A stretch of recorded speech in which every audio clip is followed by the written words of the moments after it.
నమస్కారం. G3 news వార్తలకు స్వాగతం. ముందుగా వార్తల్లోని ముఖ్యాంశాలు.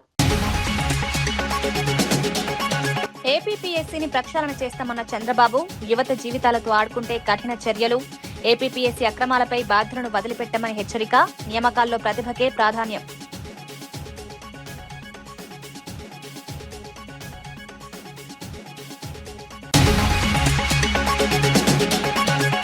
రాగం సుజాత యాదవ్ సేవలు చిరస్మరణీయమన్న సబితా ఇంద్రారెడ్డి. సుజాత యాదవ్ మృతి తీరని లోటన్న సబిత, మహిళా సాధికారతకు కృషి, రాగం సుజాత యాదవ్ కుటుంబానికి పరామర్శ.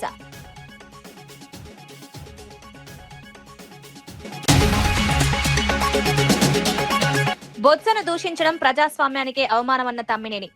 వ్యక్తిగత విమర్శలు సరికావన్న తమ్మినేని సీతారాం, సమాధానం చెప్పలేకే వ్యక్తిగత దూషణలు, బొత్సను అవమానించడంపై చంద్రబాబు స్పందించారన్న తమ్మినేని.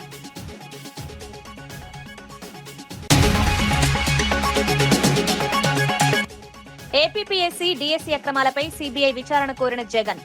నిరుద్యోగుల భవిష్యత్తుతో చెలగాటమాడొద్దన్న జగన్, పరీక్షల్లో అక్రమాలు జరిగాయంటే బాధ్యులెవరన్న ప్రశ్న. ఏపీపీఎస్సీ, డీఎస్సీపై ప్రభుత్వాన్ని నిలదీద్దాం.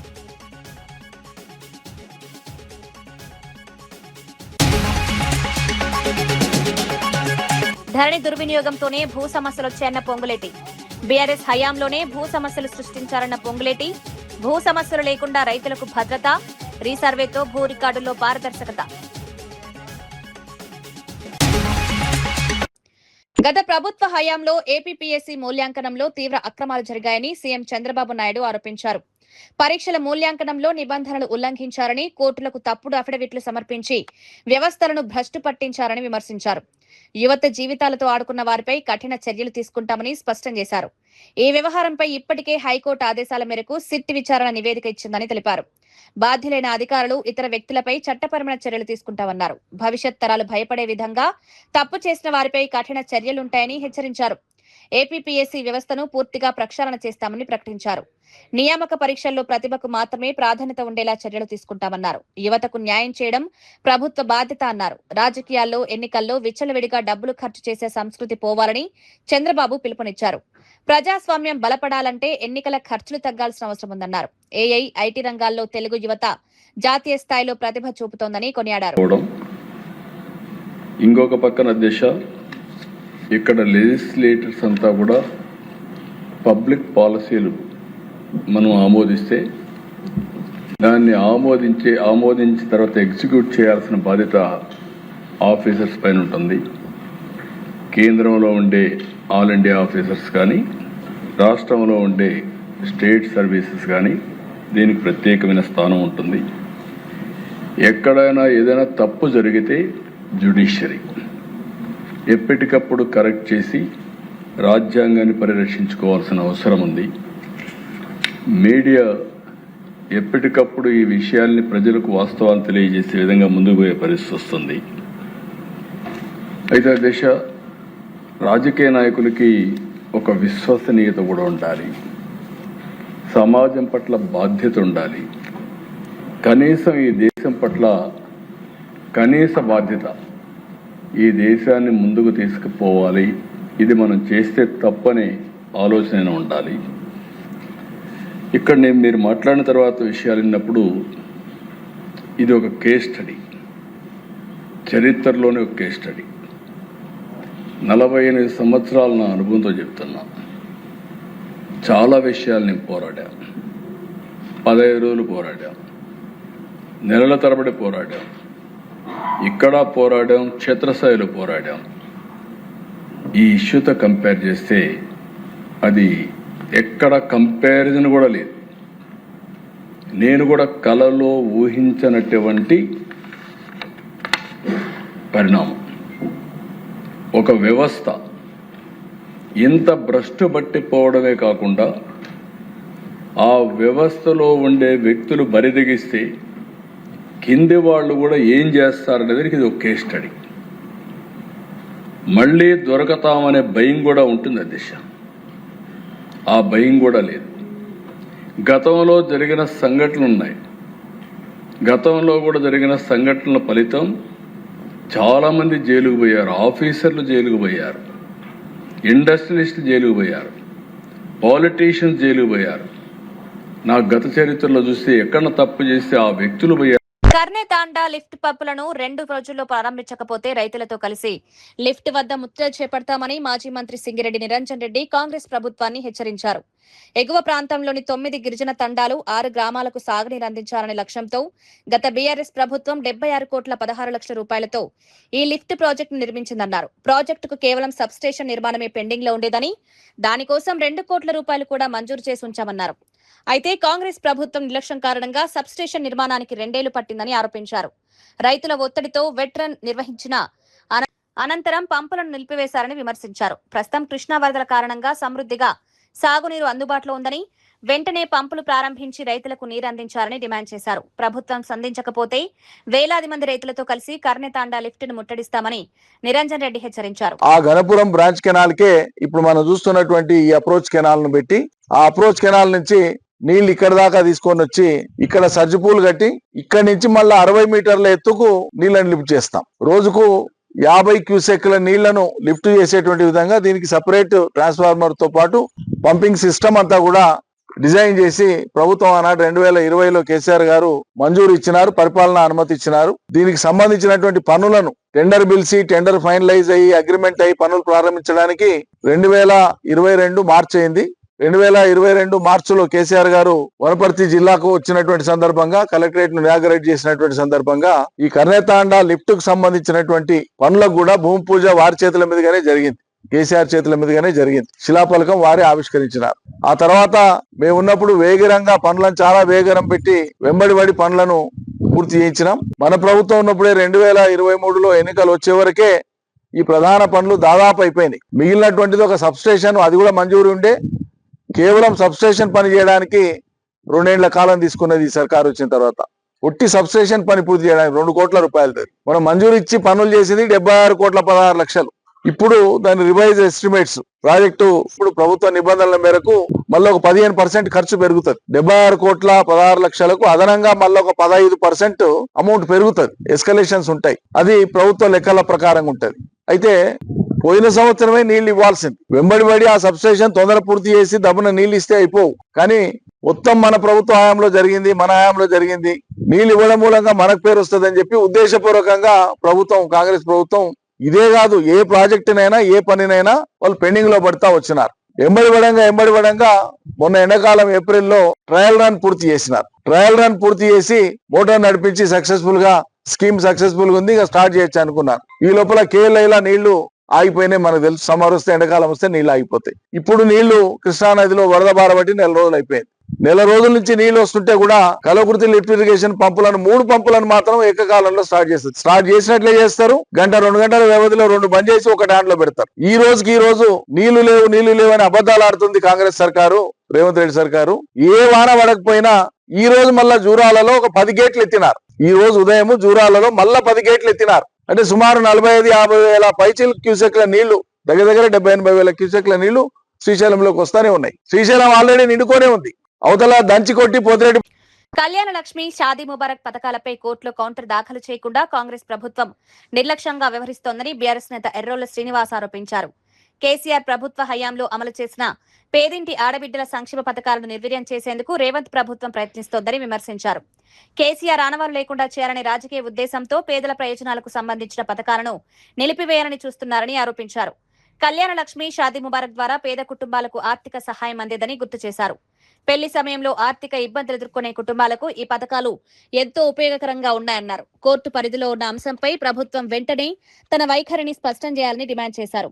పథకాల అమలులో ఆలస్యం చేయకుండా లబ్ధిదారులకు రావాల్సిన ఆర్థిక సహాయాన్ని విడుదల చేయాలని కోరారు. పేద మహిళల సంక్షేమానికి రాజకీయాలకు అతీతంగా చూడాలని సూచించారు. పూర్వకంగానే ముఖ్యమంత్రి గారు ఆనాడు ఎల్బీ స్టేడియంలో కేసీఆర్ నామరూపాలు లేకుండా చేస్తాని అనేక సందర్భాలుగా మాట్లాడుతున్నాడు. ఈ కళ్యాణ లక్ష్మి, షాదీ ముబారక్ పథకాలను కూడా నామరూపాలు లేకుండా చేయడానికి ఇలా కాంగ్రెస్ పార్టీ కంకణం కట్టుకున్నది, ముఖ్యమంత్రి కంకణం కట్టుకున్నాడు. అందుకనే కౌంటర్ దాఖలు చేయలేక ఇలా ఈ యొక్క పథకాలను ఎత్తివేసే ప్రక్రియ నడుస్తా ఉన్నది. ఇది నిజంగా చాలా బాధాకరం, దుర్మార్గమైనటువంటి చర్య. నేను ముఖ్యమంత్రి గారికి, కాంగ్రెస్ పెద్దలను అడుగుతా ఉన్నా, అసలు కళ్యాణ లక్ష్మి పథకం ఎందుకు వచ్చిందో ఒక్క కాంగ్రెస్ నాయకుడికి తెలుసా అని అడుగుతా ఉన్నా. వాటి యొక్క ముఖ్య ఉద్దేశము, వాటి యొక్క చరిత్ర, ఎంత దీనమైనటువంటి పరిస్థితులలో ఉండేటువంటి పరిస్థితుల నుంచి ఈ పథకం పుట్టిందో కాంగ్రెస్ పార్టీ పెద్దలకు, ముఖ్యమంత్రికి, మంత్రులకు తెలియదన్న విషయం కూడా కాంగ్రెస్ వాళ్ళకు తెలియదు.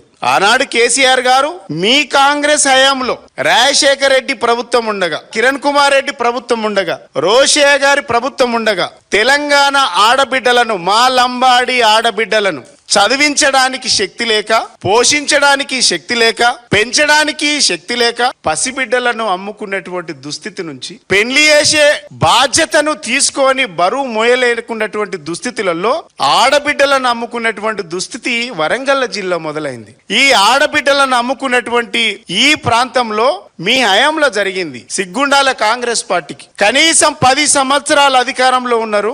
ఈ ఆడబిడ్డల పెళ్లిళ్ళు ఎట్లా చేయాలో అనేటువంటి సోయి కూడా ఆనాటి ముఖ్యమంత్రులకు, ఆ ప్రభుత్వానికి రాకపోవడం సిగ్గుచేటు.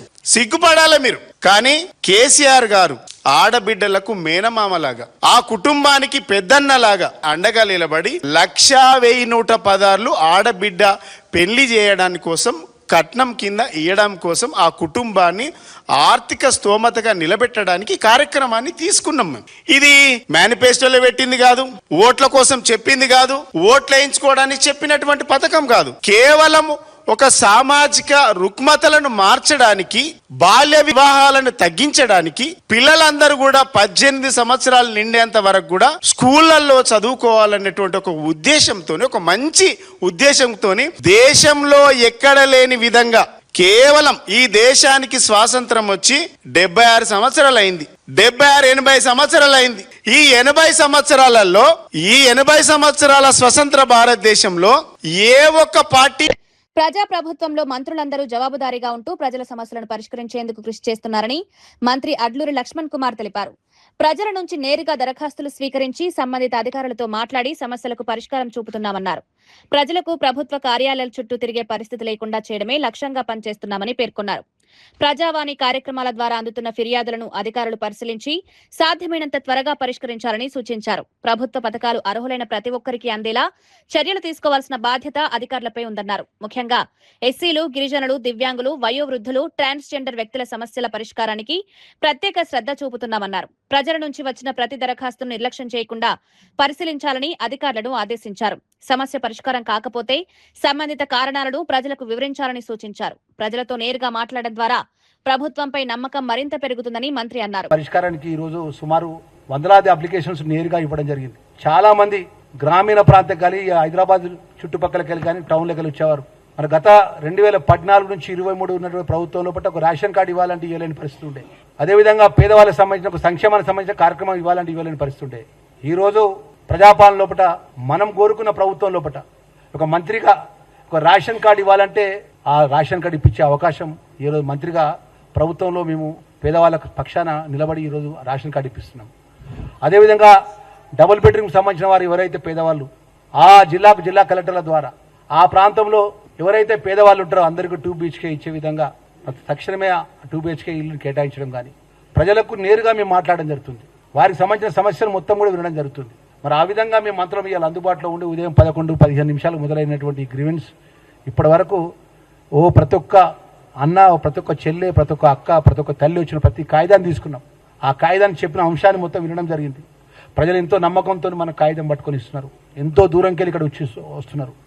గంటల కొద్దీ అక్కడ ఉన్నటువంటి హాల్లో నిలబడి మన కాగితం ఇచ్చినప్పుడు ఆ కాగితానికి పరిష్కార మార్గంగా సంబంధించిన మంత్రిగా మేము రాసినప్పటికీ ఆ కాగితానికి సంబంధించినటువంటి అధికారులకు చేరవేసి ఆ ఒక అప్లికెంట్కు ఫోన్ చేసి, అమ్మా మీ పని అయిపోయింది, కాకపోతే పని పలానా దగ్గర అయిపోయిందనే విషయాన్ని కూడా మీరు కూడా ప్రత్యేకంగా దృష్టి పెట్టాలని చెప్పి మా మిత్రులకు మనవి చేసుకుంటూ, మా మీడియా మిత్రులు మెడికో ప్రియాంక ఘటనపై ఎఫ్ఐఆర్ నమోదు చేయడంలో 2 రోజుల ఆలస్యం ఎందుకు జరిగిందని ప్రజలు ప్రశ్నిస్తున్నారు. ఘటనకు సంబంధించిన విషయాలు వెలుగులోకి వచ్చిన నేపథ్యంలో బాధిత కుటుంబానికి ప్రభుత్వం, పోలీస్ శాఖ సమాధానం చెప్పాలని డిమాండ్లు వినిపిస్తున్నాయి.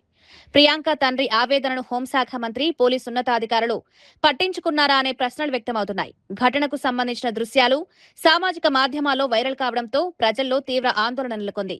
ఇంత జరిగినా కేసు నమోదు చేయడంలో ఆలస్యం ఎందుకు జరిగిందనే అంశంపై స్పష్టతనివ్వాలని కోరుతున్నారు. బాధిత కుటుంబానికి న్యాయం చేయాల్సిన బాధ్యత ప్రభుత్వంపై ఉందని పలువురు పేర్కొంటున్నారు. ఘటనకు సంబంధించిన ప్రతి అంశంపై సమగ్ర దర్యాప్తు జరిపించాలని డిమాండ్ చేస్తున్నారు. బాధితురాలికి న్యాయం జరిగేలా పోలీసులు వేగంగా చర్యలు తీసుకోవాలని కోరుతున్నారు. కేసు నమోదు, దర్యాప్తు, బాధ్యుల గుర్తింపు విషయంలో ఎలాంటి జాప్యం ఉండకూడదంటున్నారు. మహిళలు, యువత భద్రత విషయంలో ప్రభుత్వం మరింత అప్రమత్తంగా వ్యవహరించాలని ప్రజలు కోరుతున్నారు. ఏం కేసులు కడుతున్నట్టు? అసలు మాది లోకల్ కాదు ఇక్కడ. మరి ఇక్కడ ఎవరు కాపాడుతున్నారో వాళ్ళని 3 రోజుల వరకు ఈ కేసు గురించి ఏం సమాచారం ఇవ్వరా? ఎవరికి సమాజానికి కూడా తెలియనియరా? ఏం చేయాలనుకున్నారు? ఈ కేసుని అల్లే కప్పిపెట్టాలనుకున్నారా? మరి ఎవరి ప్రోద్బలం లేకపోతే మరి ఇలా ఎందుకు జరుగుతుంది? దీని మీద మాకు చాలా అనుమానాలు ఉన్నాయి. ఆ రోజు మేము వచ్చి హైదరాబాద్ నుంచి ఒక 3 రోజుల తర్వాత ఇంకా మీ అమ్మాయి బతకదు అని చెప్పిన తర్వాత మేము 5వ తారీఖు 6వ తారీఖు 7వ తారీఖు వచ్చాం.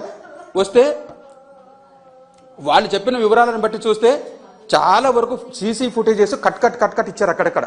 మేము ఎక్కడి నుంచి ఎక్కడి దాకా వెళ్ళారు వాళ్ళకి పూర్తి వివరాలు ఇవ్వమంటే అందుకు తాడేపల్లిలోని వైఎస్ఆర్సీపీ కేంద్ర కార్యాలయంలో మాజీ ముఖ్యమంత్రి వైఎస్ జగన్మోహన్ రెడ్డి విలేకరుల సమావేశం నిర్వహించారు. ఆంధ్రప్రదేశ్లో ఇటీవల నిర్వహించిన ఏపీపీఎస్సీ, డీఎస్సీ పరీక్షల్లో అక్రమాలు జరిగాయని ఆరోపించారు. పరీక్షల నిర్వహణలో చోటు చేసుకున్న అంశాలపై సమగ్ర దర్యాప్తు అవసరమన్నారు. ఈ వ్యవహారంపై సీబీఐతో విచారణ జరిపించాలని జగన్ డిమాండ్ చేశారు. పరీక్షలకు హాజరైన నిరుద్యోగ యువతకు అన్యాయం జరగకుండా నిజాలను బయటపెట్టాల్సిన అవసరం ఉందన్నారు. నియామక పరీక్షలు పారదర్శకంగా నిర్వహించాల్సిన బాధ్యత ప్రభుత్వంపై ఉందన్నారు.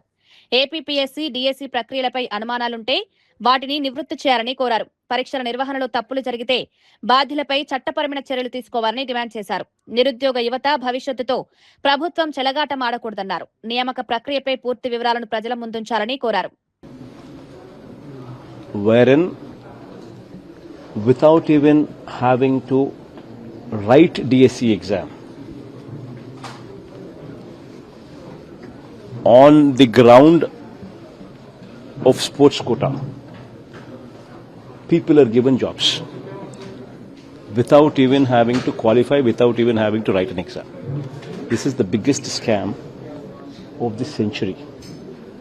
Never in the history of this country, or probably never in the history of this state, a candidate has been given a teacher post without even having to write an exam, a DSC exam. This is first time in the history. And worse off, he not only recruits 372 people on this ground, the people who are giving the certificates, issuing the certificates, like Softball Association chairman, is none other than Telugudesam Party MLA. He is the one who ratifies and gives certificates. Another person is Judo Association chairman, who happens to be Nara Lokesh's education minister's very close relative, who is also Visakhapatnam MP, who is Judo Association chairman. These people ratify the certificates and issue the certificates. And what are these certificates? These certificates are participation certificates. Forget about any medals. None of them need to get any medals. All what they need to do is participate. తెలంగాణలో భూ సమస్యలకు గత BRS ప్రభుత్వ హయాంలో ధరణి portal దుర్వినియోగమే కారణమని revenue మంత్రి పొంగులేటి శ్రీనివాసరెడ్డి ఆరోపించారు. ఖమ్మం జిల్లా నారాయణపురంలో కొనసాగుతున్న భూముల రీసర్వేను మంత్రి పరిశీలించారు. ఈ సందర్భంగా భూ రికార్డుల నిర్వహణలో గత ప్రభుత్వ హయాంలో ప్రజలకు ఇబ్బందులు ఎదురయ్యాయని విమర్శించారు. భూ సమస్యలపై నిర్మాణాత్మకంగా సూచనలు చేయాల్సిన ప్రతిపక్షాలు తప్పుడు ప్రచారానికి పాల్పడుతున్నాయని ఆరోపించారు. మాజీ మంత్రి హరీష్ రావుపై కూడా పొంగులేటి విమర్శలు చేశారు. అధికారంలోకి రాకముందు సాధారణ జీవితం గడిపిన నాయకులు 10 ఏళ్ల పాలనలో భారీగా ఆస్తులు ఎలా కూడబెట్టారో చెప్పాలని ప్రశ్నించారు. రాష్ట్రంలో భూ సమస్యలు లేకుండా రైతులకు భద్రత కల్పించడమే ప్రభుత్వ లక్ష్యమని తెలిపారు. భూ రీసర్వే ద్వారా రికార్డులను సరిచేసే ప్రక్రియ కొనసాగుతోందన్నారు. భూ యాజమాన్య హక్కులు, రికార్డుల్లో పారదర్శకత తీసుకురావడానికి చర్యలు చేపడుతున్నామని వెల్లడించారు. సెంటు భూమి లేకుండా 10 ఎకరాలు 20 ఎకరాలు వాడు బేఫిగర్ గా పాస్బుక్ తీసుకొని వివిధ బ్యాంకుల్లోనూ వివిధ ప్రదేశాల్లోనూ దాన్ని తాకట్టు పెట్టి లోను తీసుకుంటున్నమాట నిజం. ఈ రెండు కాకుండా గత ప్రభుత్వంలో రైతు బంధు కార్యక్రమం మెయిన్ ఏజెండాగా అత్యధికంగా ఈ పాస్బుక్లు అనేవి ప్రమోట్ చేయబడ్డాయి. భూమి లేని వాళ్ళకి కూడా పాస్బుక్లు ఇవ్వటం జరిగింది. ఇది యథార్థం. దీన్ని అంతా దృష్టిలో పెట్టుకొని ఏదైతే నాగార్జున సాగర్ నియోజకవర్గంలో పైలట్ గా ఒక మోడల్లో అక్కడ ఒక 14 రెవెన్యూ గ్రామాలు సర్వే చేస్తే ఆ 14 రెవెన్యూ గ్రామాల్లో సుమారు 3,500 3,600 ఎకరాల భూమి, సర్వే నెంబర్ల కంటే ఎక్కువ భూమి పాస్బుక్లు ఇచ్చిన కారణంగా నిజంగా సాగులో ఉన్నవాడికి, నిజంగా సాగు చేసుకునే రైతన్నకి పాస్బుక్లో పేరు లేదు. సాగు చేసుకునే వాడికి 10, 20, 30 ఎకరాలు రైతు బంధు కోసం కొత్త పాస్బుక్లు ఇచ్చారు. దానివల్ల సుమారు 16,300 ఎకరాలు సర్వే చేస్తే తేలింది ఎంత అంటే 3,300, 3,400 బోగస్ పాస్బుక్లు అక్కడ ఏర్పాటు చేయడం జరిగింది ఆనాడు.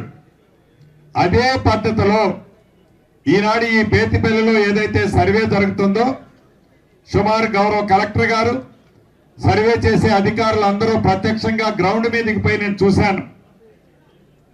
ఇది ఎవరినో మభ్యపెట్టో రాజకీయం కోసమో నేను మాట్లాడటంలా.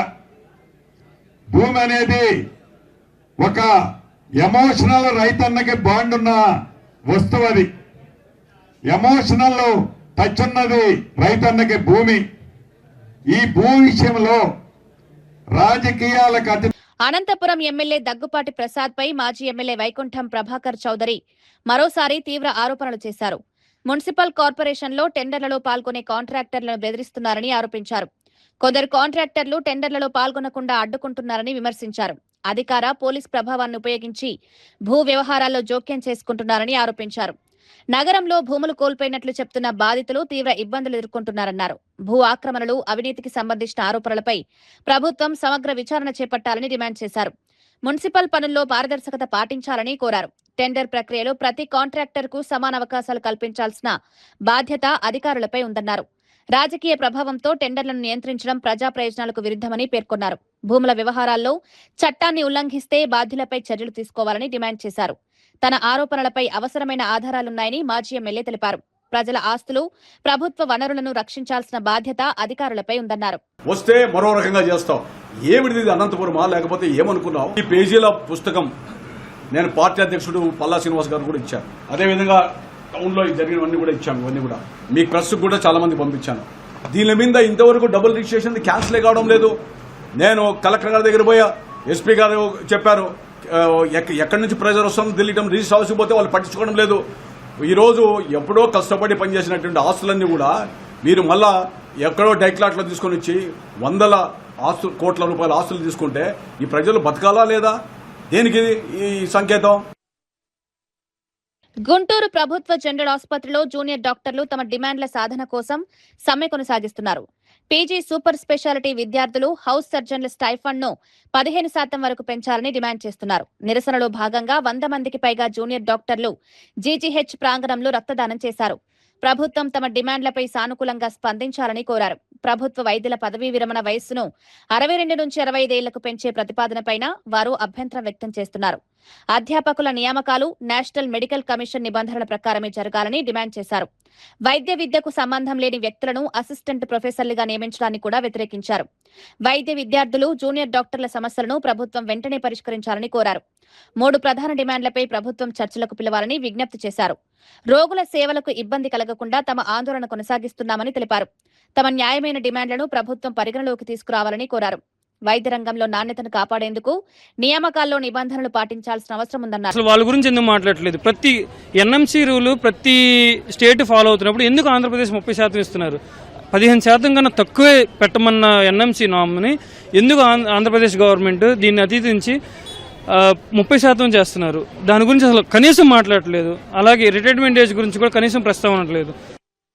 వందే మాతరం గీతాన్ని గతంలో కాంగ్రెస్ పార్టీ పూర్తి స్థాయిలో స్వీకరించకపోవడం దేశ విభజనకు దారితీసిన పరిణామాల్లో ఒకటని విమర్శలు వినిపిస్తున్నాయి. 1937లో వందే మాతరం గీతాన్ని విభజించడం ద్వారా దేశ విభజనకు బీజం పడిందని ఆరోపించారు. అనంతరం ద్విజాతి సిద్ధాంతానికి బలం చేకూరి పాకిస్తాన్ ఏర్పాటుకు దారితీసిందని పేర్కొన్నారు. వందే మాతరం రూపుదిద్దుకుని 150 సంవత్సరాలు పూర్తవుతున్న సందర్భంగా కేంద్ర ప్రభుత్వం ఈ చారిత్రక అంశాన్ని సరిదిద్దే ప్రయత్నం చేస్తోందని తెలిపారు. ప్రభుత్వ కార్యక్రమాల్లో వందే మాతరం గీతాన్ని పూర్తి స్థాయిలో పాడాలని నిర్ణయించిందని పేర్కొన్నారు. ఈ గీతాన్ని అరకొరగా పాడాలని గతంలో తీసుకున్న నిర్ణయం దేశ స్వాతంత్ర పోరాటంలో ప్రాణత్యాగం చేసిన అమరవీరులను అవమానించడమేనని విమర్శించారు. బంకిం చంద్ర చటర్జీ రచించిన వందే మాతరం స్వాతంత్ర ఉద్యమంలో కీలక స్ఫూర్తిగా నిలిచిందని గుర్తు చేశారు. దేశ స్వాతంత్ర్యం కోసం పోరాడిన లక్షలాది మంది ఈ గీతాన్ని నినదించారని తెలిపారు. గతంలో జరిగిన నిర్ణయాలపై చారిత్రక దృష్టితో చర్చ జరగాలని కోరారు. దేశ చరిత్రను వాస్తవాల ఆధారంగా ప్రజలకు వివరించాల్సిన అవసరం ఉందన్నారు. और वहीं से दो राष्ट्र के सिद्धांत को ताकत मिली थी और अंततोगत्वा देश का विभाजन हुआ और पाकिस्तान का जन्म हुआ था। आज जब वो ऐतिहासिक गलती को वंदे मातरम के गीत के प्रागट्य के 150वें साल में नरेंद्र मोदी सरकार ने सुधार कर बंकिम बाबू की ये अमर कृति को पूरा गीत गाकर राष्ट्रीय एकात्मता को फिर से एक बार सुदृढ़ करने का प्रयास किया है और सभी सरकारी फंक्शंस में इसको पूर्ण रूपेण गाने का जो निर्णय किया है वो निर्णय को कानूनी जामा भी తెలంగాణ ఉమ్మడి ఆంధ్రప్రదేశ్ సోషల్ వెల్ఫేర్ బోర్డు మాజీ చైర్పర్సన్ ప్రముఖ సామాజిక సేవకురాలు రాగం సుజాత యాదవ్ మృతి పట్ల మాజీ మంత్రి మహేశ్వరం ఎమ్మెల్యే సవితా ఇంద్రారెడ్డి తీవ్ర సంతాపం వ్యక్తం చేశారు. నల్లగండ్లలోని కార్పొరేటర్ రాగం నాగేందర్ యాదవ్ నివాసానికి వెళ్లిన సవితా ఇంద్రారెడ్డి కుటుంబ సభ్యులను పరామర్శించారు. రాగం సుజాత యాదవ్ చిత్రపటాన్ని ఆవిష్కరించిన నివాళులర్పించారు. మహిళా సాధికారత కోసం, బడుగు బలహీన వర్గాల సంక్షేమం కోసం ఆమె చేసిన కృషి చిరస్మరణీయమని సబితా ఇంద్రారెడ్డి కొనియాడారు. సమాజ సేవలో ఆమె అందించిన సేవలను ఎవరూ మర్చిపోలేరన్నారు. ఆమె మృతి కుటుంబానికి, సమాజానికి తీరని లోటని ఆవేదన వ్యక్తం చేశారు. కుటుంబ సభ్యులకు తన ప్రగాఢ సానుభూతిని తెలిపారు. ఆమె పవిత్ర ఆత్మకు శాంతి చేకూరాలని ప్రార్థించారు. కుటుంబ సభ్యులకు మనోధైర్యం కలగాలని ఆకాంక్షించారు. మహిళల అభివృద్ధి, బడుగు బలహీన వర్గాల సంక్షేమం కోసం రాగం సుజాత యాదవ్ చేసిన సేవలు భవిష్యత్తు తరాలకు స్ఫూర్తిగా నిలుస్తాయని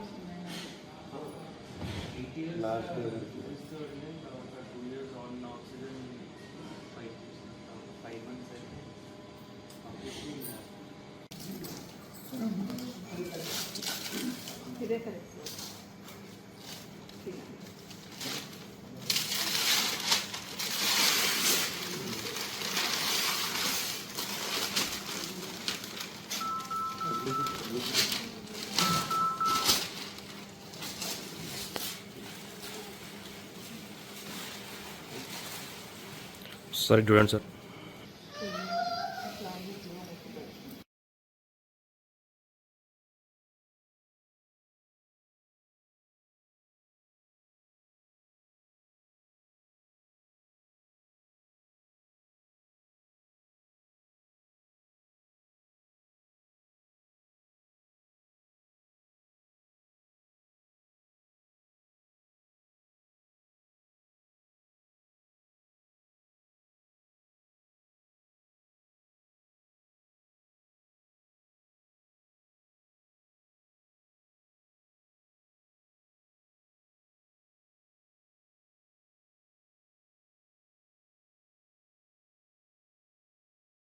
శాసన మండలిలో వైసీపీ పక్ష నేత మాజీ మంత్రి బొత్స సత్యనారాయణపై మంత్రి అచ్చెన్నాయుడు చేసిన వ్యక్తిగత వ్యాఖ్యలపై మాజీ స్పీకర్ తమ్మినేని సీతారాం తీవ్రంగా మండిపడ్డారు.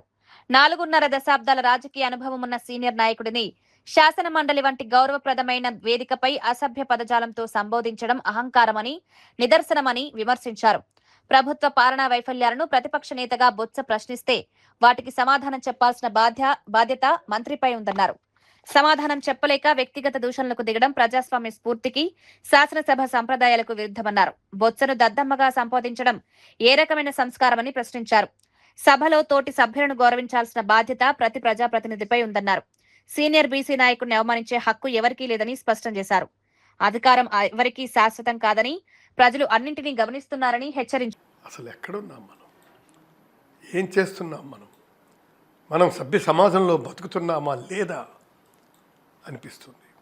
ఒక గౌరవప్రదమైన మంత్రి పదవిలో ఉంటూ తోటి సభ్యులను గౌరవించాల్సింది పోయి దద్దమ్మ అనే అమర్యాదగా సంబోధించడం అచ్చెన్నాయుడు అహంకారానికి, సంస్కారానికి నిదర్శనం.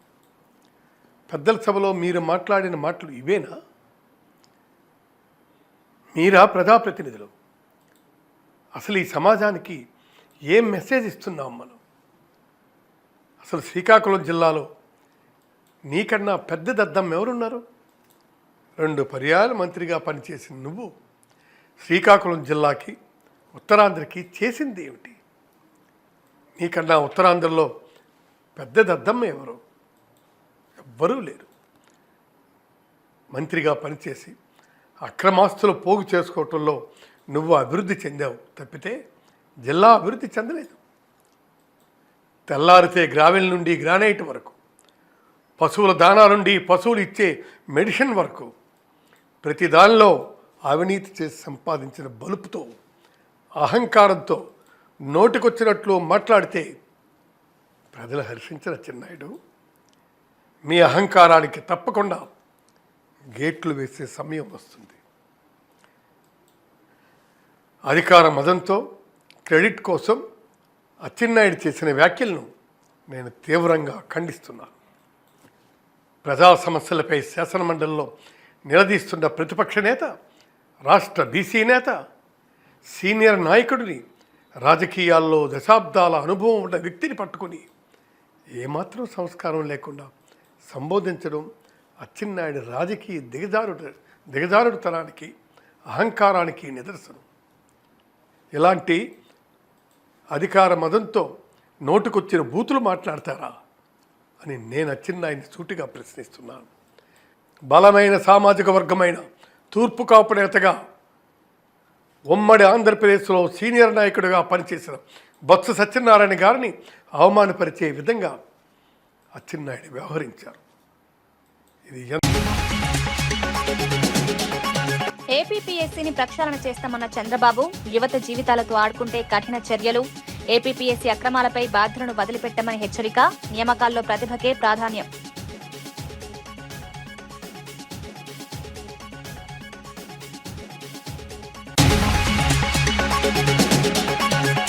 రాగం సుజాత యాదవ్ సేవలు చిరస్మరణీయమన్న సబితా ఇంద్రారెడ్డి. సుజాత యాదవ్ మృతి తీరని లోటన్న సబిత, మహిళా సాధికారతకు కృషి, రాగం సుజాత యాదవ్ కుటుంబానికి పరామర్శ.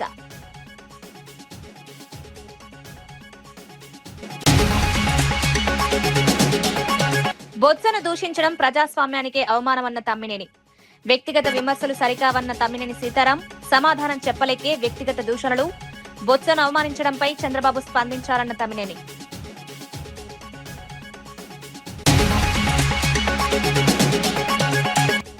ఏపీపీఎస్సీ, డీఎస్సీ అక్రమాలపై సీబీఐ విచారణ కోరిన జగన్. నిరుద్యోగుల భవిష్యత్తుతో చెలగాటమాడొద్దన్న జగన్, పరీక్షల్లో అక్రమాలు జరిగాయంటే బాధ్యులెవరన్న ప్రశ్న. ఏపీపీఎస్సీ, డీఎస్సీపై ప్రభుత్వాన్ని నిలదీద్దాం.